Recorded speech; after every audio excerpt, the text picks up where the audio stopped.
Well to my channel Shadows of History. Cleo Damianakes was a virtuoso dancer, coveted by many men but who was fascinated by only two. She was born in Paris on September 27, 1875, daughter of the Baroness Damianakes, lady-in-waiting to the Empress Sisai. Seduced by a landscape painter and pregnant, her mother took refuge in the French capital, far from Vienna and the Austrian imperial court. From an early age, Cleo wanted to become a dancer, and at the age of 8 she entered the Paris Opera, where she soon became an idol. Her beauty made her a muse for painters such as Boldini and Degas. She also lent her face to a sculpture by the sculptor Falguier, but not her body. He, frustrated, made her appear naked, something she denied for the rest of her life. After a performance of Ida, King Leopold of Belgium, then 62 years old, visited her in her dressing room with a bouquet of roses.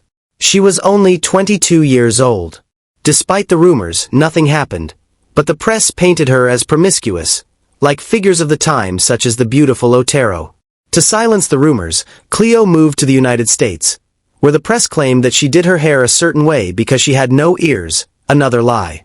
While she was in America, love came knocking on her door. It was a young French count, whose family refused him permission to marry her due to social conventions. However, when she performed in Madrid, she won the heart of the Marquis of Perinet, a handsome young sculptor who wanted to immortalize the figure of La Maraude.